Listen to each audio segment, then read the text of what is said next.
As I finish up my 15th year of doing reviews, it's time for me to look back at all the reviews I did this year and pick my top 10 favorite ones that I did. If you don't know, I only review Nintendo Switch games. I mainly focus on third-party games, but I do occasionally do mainline titles as well. If there's a game on here you think that deserves to be on this list, maybe I disagree, or more likely I didn't review it. It doesn't matter when it came out, as long as I reviewed it this year, it counts for this list. Now I went back and took a second look at all the games I reviewed this year, and even if I said sale at the time, it might be higher up on the list than you might expect. So with that said, number 10. Tiny Sticker Tail. This had an interesting gimmick where you could turn a great deal of objects into stickers and then transplant them into places to cause different effects to happen. It was far from perfect, but it was a fun game to play for a couple hours. The story is that you come to an island because your dad told you to, or at least I think he did. It's never made clear. The game starts out with you on a boat with no sails or oars, so I have no idea how your boat even got to this island. Let's say magic.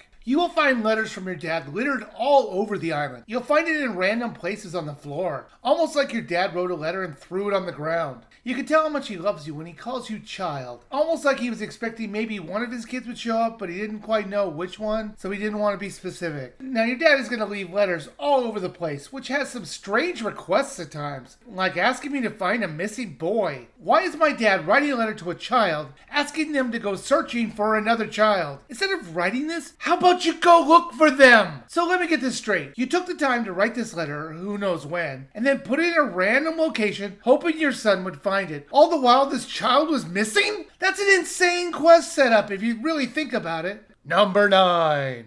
Beacon Pines. This is sort of a mystery adventure game. The whole thing is told to you in the form of a storybook, which is read to you. You will change the story by collecting specific words that come up while you're experiencing the story path that you're on. You will then rewind time and then change one word, which will change the storyline in different directions. The story was kind of dumb if you think about it for more than a second, but the characters were compelling enough for me to keep going till the end. As cute as the visuals may look, this story goes into some dark turns. You will see your characters die at times. However, this game is all about parallel worlds, or more in line for this book narrative, a choose your own adventure book. Do those books even still exist? If they don't, this is what it basically was. You just turn to different pages depending on your choices. And this is very similar. There are, in theory, multiple endings to this, but in reality, there's only one. You will see the words "the end" once in a while, but those endings are clearly not supposed to be the true ending. It's only there so you'll click on a different branch of the tree, so you'll try a different part of the story. Oftentimes the story will be like, "They dragged you away. The end." Like any book would ever end that way. There are not a lot of different paths that go down, so it's far from tedious. Number 8. Rainbow Billy, The Curse of the Leviathan. I picked this up on a clearance sale for $10 at a GameStop. What I wasn't expecting was a unique battle system and a story that was way deeper than it let on. This cartoonish turn-based role-playing game used mini-games and simplistic shape-based attacks that made it easy for a child to understand and play. Now the biggest issue with this game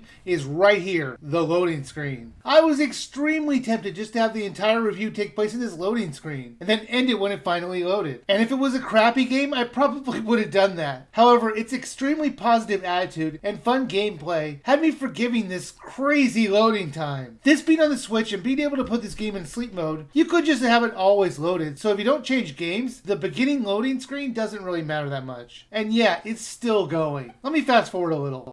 It's over 2.5 minutes of loading, but to be fair, the loading times after this are very minor, so I think the game is basically loading everything in for some reason. Number 7. Road 96. This has you hitchhiking down the road, trying to cross the border to get away from a terrible government. You're going to play the role of a few different characters, but you're always going to try to cross the border. That's your main goal. And every time you play, the story is randomized. You'll never know what you're going to get as you're going down the road. They have very compelling stories, but you always need to be careful or your trip might be over quicker than you think. I started to get convinced that the whole game takes place in the Postal 2 universe. It had the same feel to it. It wouldn't have shocked me if the Postal Dude just showed up out of nowhere. I do have to wonder why there are so many mobile homes, but also a lot of open spaces. Where are all the actual homes? Everything feels empty in between, and it really doesn't feel like the world is lived in. Now, some of the situations for your characters that you get into stretch believability to the farthest degree. I know the need to find ways to keep a few of the characters in the story, but do I believe that a runaway teenager would hop on a motorcycle with 2 masked men? Or when you're in a stolen car, pick up a very creepy man? No one would ever do this! Number 6. Cult of the Lamb. This is part procedurally generated dungeon crawler and part town builder. You play as a character who needs to indoctrinate a bunch of villagers to do your bidding in order to upgrade your town. The dungeons were fun enough to keep me playing, and upgrading your cult will give you more power or abilities which will make dungeon crawling a lot easier. This is an M-rated game, so viewer to...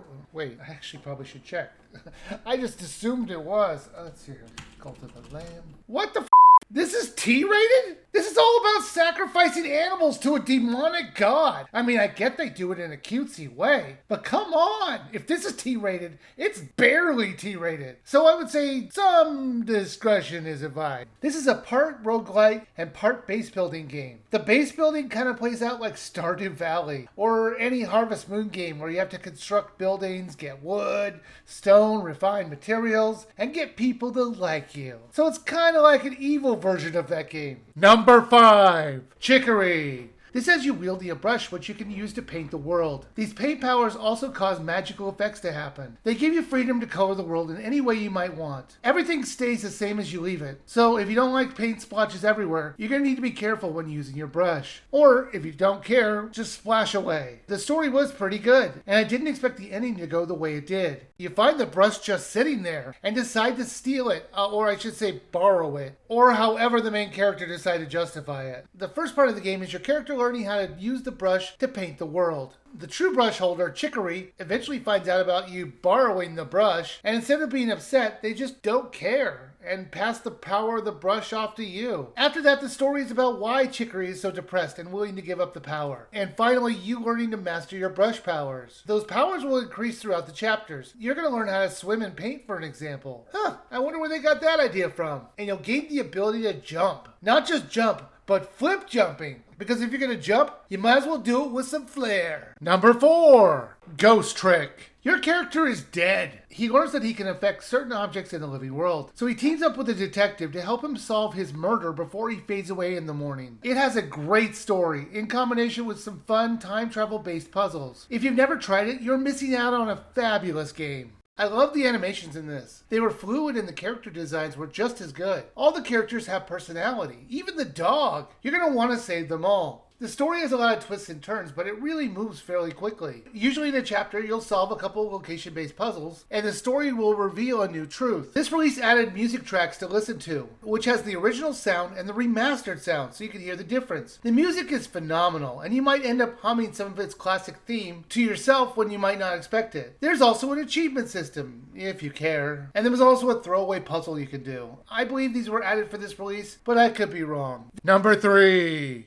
Tinykins. Have you ever wondered what Pikmin would be like if it was a platformer instead of a strategy game? Well, it kind of would be like this. This charming open world platformer was so enjoyable it blew me away. The Tinykins each have their own abilities and use them in different ways in order to get around the world. I love the way that you could tackle the world any way you want, and it wasn't as daunting as you might think. The more you explore, the more Tinykins you find, and the more Tinykins you find might help you unlock areas you couldn't get to before, or it just might make the level easier to explore than it was before. This was way more fun than I expected. Now, the areas that you explore are filled with garbage and nonsense. And it can feel overwhelming if you're just looking at it straight on. It's so cluttered with junk, knowing where to go first can seem frustrating. Until you quickly realize the answer where you need to go first is wherever you want. There is no set way to go. There are multiple ways to get to the location that you want to explore. Maybe you can float over from a high distance. Or you can find ropes that you can lower that might help you. Or maybe you can even turn your Tinykins into a very long ladder and just hop your way up from there. How you did it was totally up to you. While the levels themselves were designed so well that you're going to want to explore them all, the story gimmicks in the world were always so bland. They were just nonsensical stuff like make a cake or fix a racetrack. They were just random things to get you to do so you would explore the world. It does work, but I wish the story was better in these parts. Number 2. Super Mario Bros. Wonder. Mario's back in this new 2D platformer. I really love the levels in this, and the way the Wonder plants would warp the world around us and change it in ways that were unexpected made the levels really worth replaying if we never found that plant on our first run through. This was a very enjoyable return to Mario's 2D platforming roots, and it's an easy recommendation. Now Mario and his friends have come to this new kingdom, and Bowser shows up, because of course he does, and steals their power. And he somehow turns into a castle, and we have to find more powerful seeds and get inside it, and get back the power that he took. Honestly, it's a pretty normal setup for a Mario game. I really like the new art style in this. It has a really colorful look to it. Plus the new character animations were great. I really enjoyed the flowers that would often comment on your actions in the level. They were often very funny. This is one of my favorites, only because I assume most people won't see the punchline, because they'll be too busy running past it. It's safe here.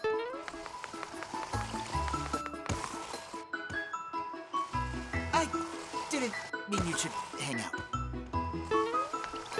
The flowers' thoughts were often just funny asides about the action that was going on in the world, but sometimes they might hint you towards something that you might have missed. Number 1. The Legend of Zelda, Tears of the Kingdom. I'm sure this isn't a shock to anyone. This game is phenomenal. It took everything that was fun in Breath of the Wild and improved upon it. From the story beats, to making a building mechanic that had you playing the game any way you want, to even adding 2 whole new layers to explore in Hyrule. And that doesn't even count the caves that are littering the main world. They somehow made Breath of the Wild's world even more fun to explore. The story starts off with Link and Zelda exploring some caves under Hyrule Castle, with Link looking very bored and Zelda finding every rock interesting. They find a room with a bunch of pictures in it, and Zelda instantly figures out what it means. I know this is a trope of being able to see a picture and knowing what its story is, but what if she's totally wrong? And it's just a very elaborate cooking recipe. I'm sure Link would love that. Now let's talk about the towers, as I really like the new way they set them up. Instead of climbing up to the top and looking around, they have you being shot up into the sky and scanning the surrounding land to fill out your map, which actually makes sense. However, it makes me wonder why they built them to do this. Did they really build towers for one person to go up and do this? Or do they all use these towers? It would be fun if I saw the villagers using this thing like a carnival ride. But truthfully, this seems pretty dangerous. You better hope a kid doesn't wander in, because it seems like the towers just work after Link activates it. Well, that's my list of my favorite games that I reviewed this year. As I start up my 16th year of doing reviews, I want to thank everyone who's been watching them. I do this for fun, and it's very enjoyable to see the encouraging comments I get. I hope everyone has a wonderful new year, and once again, I thank you for watching.